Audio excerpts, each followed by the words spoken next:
Welcome back. अब हम थोड़ा इस टॉपिक को आगे बढ़ा रहे हैं कि ऑल्टरनेटिंग करंट की कौन सी वैल्यू हम मेंशन करने वाले we are going to discuss over in this topic about that.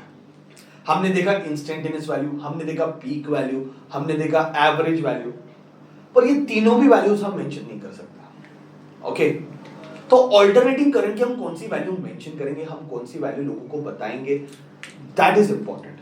क्योंकि देखो मुझे करंट को मेजर करना है।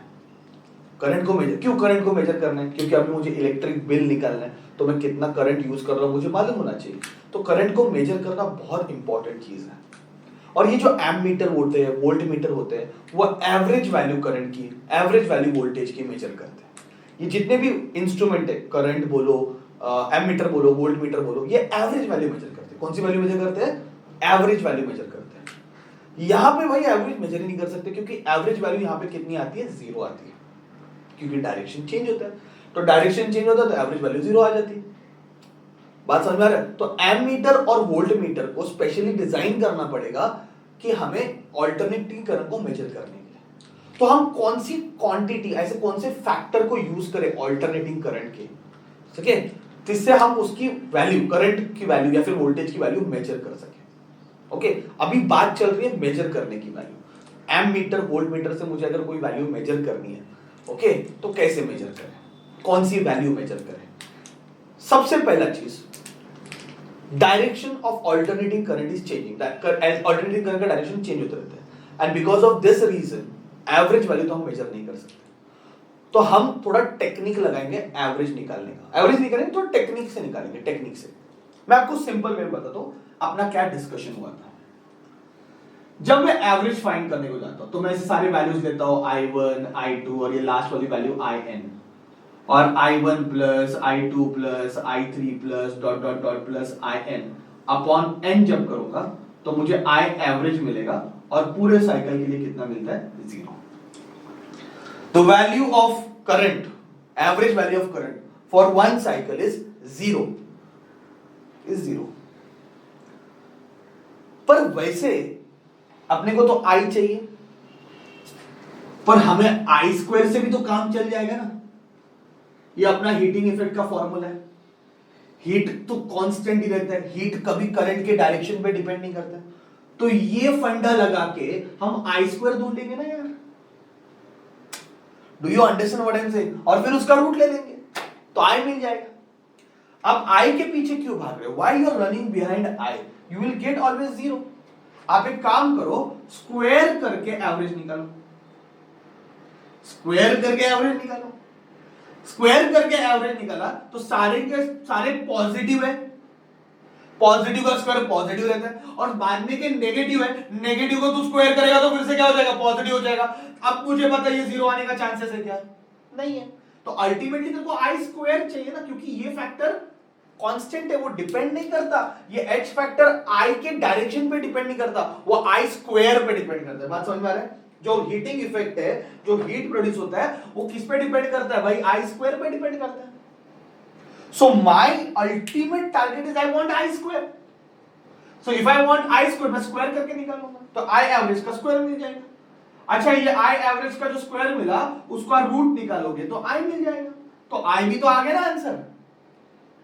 तो स्क्वायर करके रूट ले लेंगे, सबसे बेस्ट पार्ट, हम स्क्वायर करके रूट ले लेंगे और वो वैल्यू हम कंसीडर करेंगे। इस वैल्यूज को हम बोलते हैं RMS values of current. RMS का मतलब होता है root mean square values of alternating current, okay, AC के।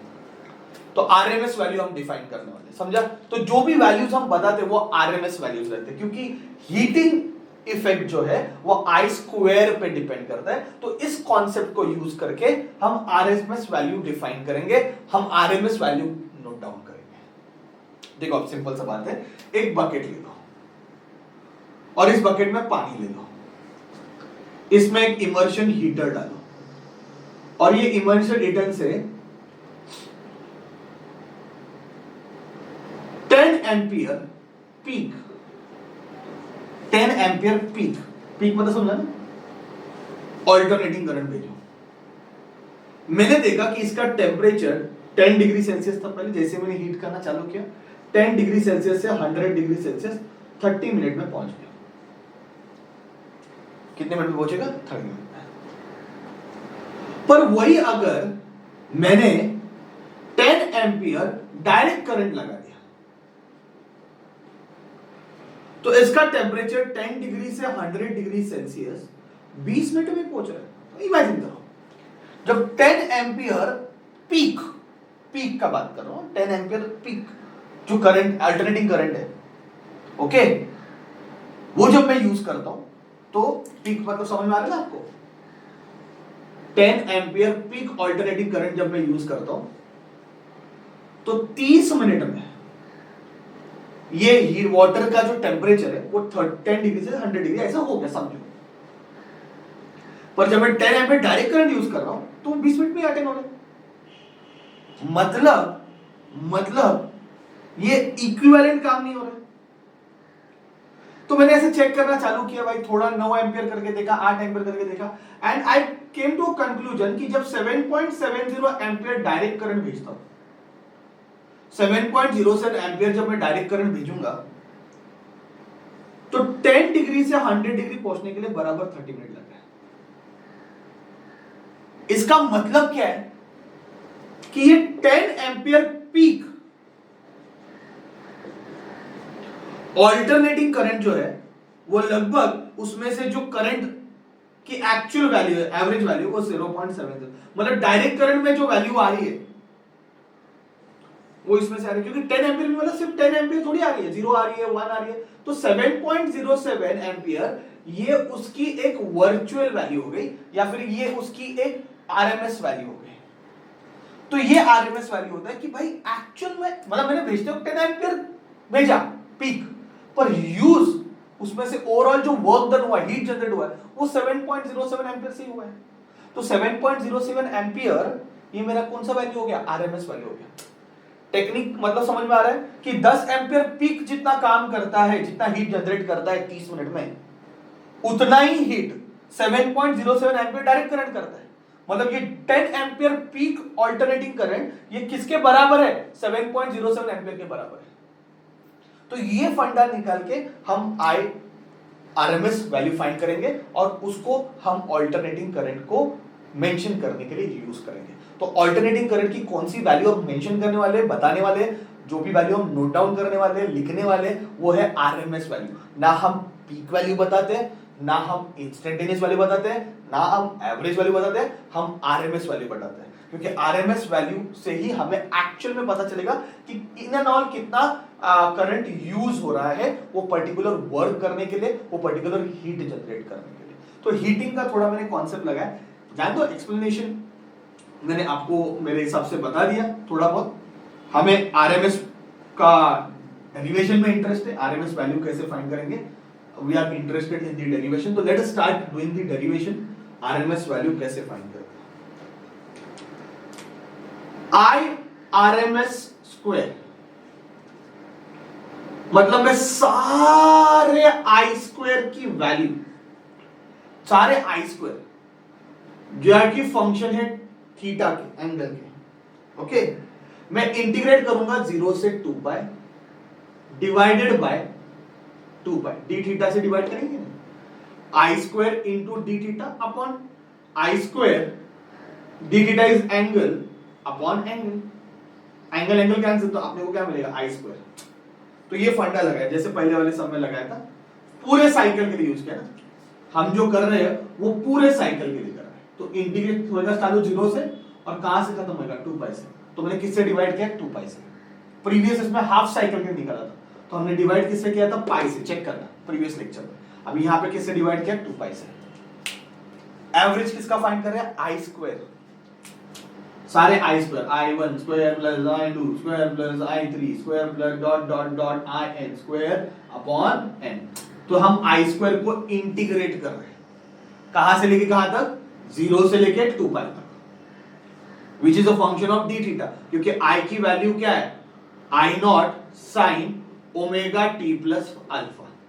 अब ये ओमेगा टी प्लस अल्फा को ही मैंने क्या लिख दिया है? थीटा लिख दिया है। तो थीटा चेंज होगा तो आई चेंज होगा, बराबर है?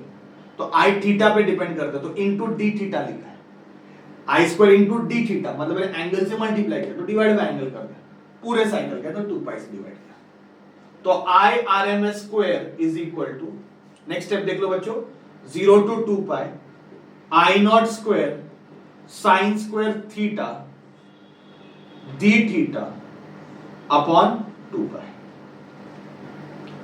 बराबर है, ये आई की वैल्यू यहां पे सब्स्टिट्यूट कर दी, स्क्वायर हो गया, तो I R M S square is equal to I naught square upon 2 pi, ये कांस्टेंट बाहर आ गया इंटीग्रेशन से, I naught square upon 2 pi integration of 0 to 2 pi 1 minus cos 2 theta, sine square theta का value मैंने substitute किया 1 minus cos 2 theta, okay, upon 2, बराबर है 1 माइनस कॉस 2 थीटा अपॉन 2, बराबर है। अभी इसको थोड़ा सॉल्व करते हैं, सॉल्व करने के लिए ये 2 पहले बाहर आ जाए, कांस्टेंट तो बाहर आ जाए, तो I naught square upon 2 into 2 pi, what is integration of, ये डी थीटा लिखा है देखो, integration of d theta is theta minus integration of cos 2 theta is sine 2 theta upon 2, integration देख लो अच्छे से, मैंने अलग से स्टार्टिंग में देखे रखे मैथमेटिकल टूल्स, ओके, आपको अगर इंटीग्रेशन आता नहीं रहेगा तो अभी लर्न करना पड़ेगा, या फिर थोड़ा सा स्टेप याद रखो, cos 2 थीटा का इंटीग्रेशन है sin 2 थीटा अपॉन 2, ठीक है, तो integration of d theta, bracket open करोगे तो डी थीटा इधर आएगा, integration of d theta is theta and integration of cos 2 theta is sin 2 theta upon 2, ठीक है, इंटीग्रेशन यूज किया, अपर लिमिट ऊपर लोअर लिमिट नीचे, ठीक है, अपर लिमिट ऊपर लोअर लिमिट नीचे, अब इसको सॉल्व करने वाला हूं, ये समझा, साइन स्क्वायर थीटा का फॉर्मूला क्या है, 2 बाहर आ गया, इंटीग्रेशन 1 का थीटा है और इसका sin 2 थीटा अपॉन 2, सॉल्व करते हैं इसको। So now we are going to solve this. How you going to solve this? Let us start. I naught square upon 2 into 2 pi. पहले इसको सॉल्व कर लेते हैं, 2 pi minus 0, 2 pi minus 0 is 2 pi minus sin 2 into 2 pi, that is sin 4 pi upon 2, sin 4 pi upon 2 minus sin 0 upon 2,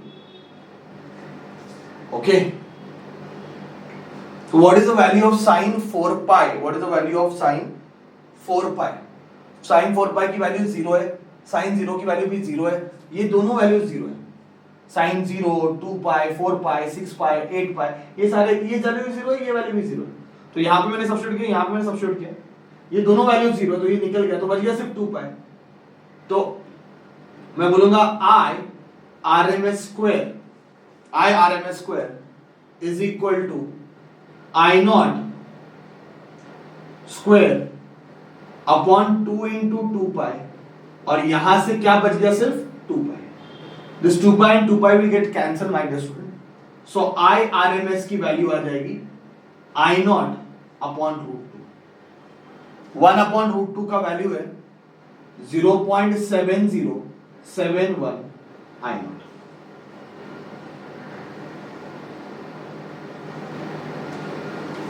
is it clear, ये आई R M S का जो value है, वैसे आप ई आर एम एस का भी लिख सकते हैं डायरेक्टली, अलग से अभी डेरिवेट करने की जरूरत नहीं है, E naught upon root 2 0.707 times of 71 times of E naught, बात समझ में आ रहा है, तो ये आरएमएस वैल्यू हमने डिराइव किया सिंपल वे में, हमने स्क्वायर करके एवरेज फाइंड किया, ये याद रखो, हमने क्या किया, स्क्वायर करके एवरेज फाइंड किया, क्योंकि स्क्वायर करके एवरेज जब फाइंड करोगे तो वो वेरिंग डायरेक्शन पे डिपेंड नहीं करता, वो कॉन्सेप्ट लगाया यहाँ पे हीटिंग इफेक्ट का और फाइंड कर लिया, तो I square into d theta upon 2 pi और आई की वैल्यू सब्स्टिट्यूट कर दी, आई की value I naught sine theta यहाँ पे सब्स्टिट्यूट कर दी, थीटा वेरिएबल है याद रखो, तो आई नॉट स्क्वायर हो गया साइन स्क्वायर थीटा, आई नॉट स्क्वायर बाहर आ गया, 2 पाई बाहर आ गया, इंटीग्रेट किया 0 से 2 पाई, साइन स्क्वायर थीटा को क्या लिखा 1 minus cos 2 theta upon 2 into d theta, ये 2 भी बाहर आ गया,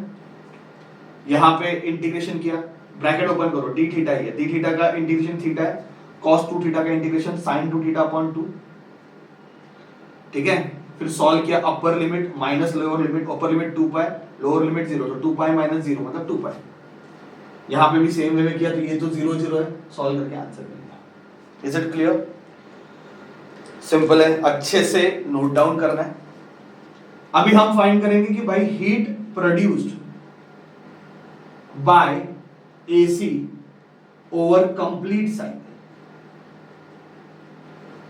कंप्लीट साइकिल। तो अभी हीट का formula I square R T था, तो आई स्क्वायर पर आई कौन सा लोगे, आरएमएस। बात समझ में आ रहा है? क्योंकि आई आरएमएस स्क्वायर इज ओवरऑल जो हम यूज कर रहे हैं, मतलब अगर मैं कितना भी ऑल्टरनेटिंग करंट भेज रहा हूं, for example 50 ampere peak alternating current भेजा है, और उसमें से ओवरऑल में कितना यूज कर रहा हूं, वो I RMS square, that is overall average I RMS square. I square R T, time variable है तो dt, ठीक है। ऊपर नीचे ओमेगा से मल्टीप्लाई करता हूं, तो I RMS square R omega dt upon omega, ठीक है। तो ऊपर नीचे मैंने किससे मल्टीप्लाई कर दिया, ओमेगा से, बराबर है। अभी आई आरएमएस स्क्वायर के बदले हम क्या डाल सकते हैं, हम क्या डाल सकते हैं, एक साइकिल के लिए फाइंड करना ना, तो ये एक साइकिल के लिए हम इंटीग्रेट करेंगे 0 से 2 पाई, तो ये एक साइकिल का हो जाएगा। सो आई विल, ऊपर नीचे ओमेगा से मल्टीप्लाई किया, तो 0 to 2 pi I RMS square omega R dt upon omega, बराबर है। आई आरएमएस के बदले आई नॉट अपॉन रूट 2 डाल सकते हैं, तो आई आरएमएस के बदले आई नॉट अपॉन रूट 2 डाला तो क्या आएगा, 0 to 2 pi I naught square upon 2 into R, omega को अंदर लेके जा, तो d इंटू ओमेगा टी, ठीक है, अपॉन ओमेगा। तो ये ओमेगा टी क्या होता है, याद करो, थीटा होता है, बराबर है कि नहीं। तो ये सारे बाहर आ जाएंगे, आई नॉट स्क्वायर बाहर आ जाएगा, आर बाहर आ जाएगा, 2 ओमेगा बाहर आ जाएगा, बराबर है। और इंटीग्रेशन अप्लाई का 0 से 2 pi d theta. What is integration of d theta, it is theta, तो I naught square R upon 2 omega, integration of d theta is theta, upper limit ऊपर लोअर लिमिट नीचे, ठीक है, मल्टीप्लाई करो 2 pi से, तो I naught square R upon 2 omega के बदले हम क्या लिख सकते हैं, 2 pi upon capital T into यहां पे बचेगा 2 पाई, 2 पाई 2 पाई कैंसिल हो जाएगा, तो अल्टीमेट आंसर मिलेगा I naught square R T upon 2, या फिर I RMS square R T, कुछ भी लिखो, क्योंकि आई नॉट अपॉन रूट 2 को तो आई आरएमएस स्क्वायर डाल सकता है, ठीक है। तो ये तुम लोग का क्या हो गया, फाइनल आंसर हो गया कि इतना हीट क्या होगा, जनरेट होगा। तो मैंने थोड़ा शायद से अलग किया है इसको, टेक्स्ट बुक के हिसाब से नहीं किया, ठीक है। हीट जो जनरेट हो रहा है उसका formula I RMS square R dt, इतनी इसकी, मतलब ये हमने एकदम सिस्टमैटिकली सॉल्व किया, इतना इसका वैल्यू हमने ढूंढ के निकाला, तो ये इतना हीट जनरेट होता है। तो ये फॉर्मूला एक याद रखो बच्चों, ये वाला एक फॉर्मूला याद रखो, ठीक है। ये आरएमएस वैल्यू है, ये वो वैल्यू जो हम बताते हैं, मतलब क्वेश्चंस में ऐसा लिखा रहेगा 10 एम्पियर ऑल्टरनेटिंग करंट, तो वो कौन सी वैल्यू है, आरएमएस वैल्यू। जो भी वैल्यू हम बताएंगे वो आरएमएस वैल्यू होती है। पीक वैल्यू के आगे हमें पीक लिखना पड़ता है, या फिर इंस्टेंटेनियस वैल्यू हमें बतानी पड़ती है, पर यहाँ पे हम लोग को बताएंगे नहीं, सामने से बोलेगा कि find alternating current. Find alternating current मतलब कौन सा, आरएमएस वैल्यू, क्योंकि आरएमएस वैल्यू यहाँ पर हमेशा मेंशन करते हैं जिधर भी जाओ। मतलब कोई भी अगर एक इंस्ट्रूमेंट लेके आओगे, फॉर एग्जांपल मैंने एक इंस्ट्रूमेंट लाया, यहाँ पे लिखा हुआ है कि इसको 5 एम्पियर ऑल्टरनेटिंग करंट चाहिए, तो ये 5 एम्पियर क्या हो जाएगा, ऑल्टरनेटिंग करंट है, मतलब आरएमएस वैल्यू हो गई उसकी। कौन सी वैल्यू हो गई, आरएमएस। तो जो भी वैल्यू जहां पे भी आपको दिखी रहती है, मेंशन की रहती है, वो सारी आरएमएस वैल्यू रहती है। और फॉर्मूला याद रखो, I RMS is I naught upon root 2 and E RMS is E naught upon root 2। Derivation इधर तक ही पूछेंगे, इतना ही लर्न करना है, ये अलग वाला डेरिवेशन है। ओके, पूछा तो लिखो, नहीं तो इधर ही छोड़ दो, ठीक है। आरएमएस वैल्यू का concept I hope you understood, सारे वैल्यूज हमने बताए। अगले लेक्चर में हम इसके थोड़े न्यूमेरिकल डिस्कस करेंगे। ठीक है बच्चों, थैंक यू वेरी मच।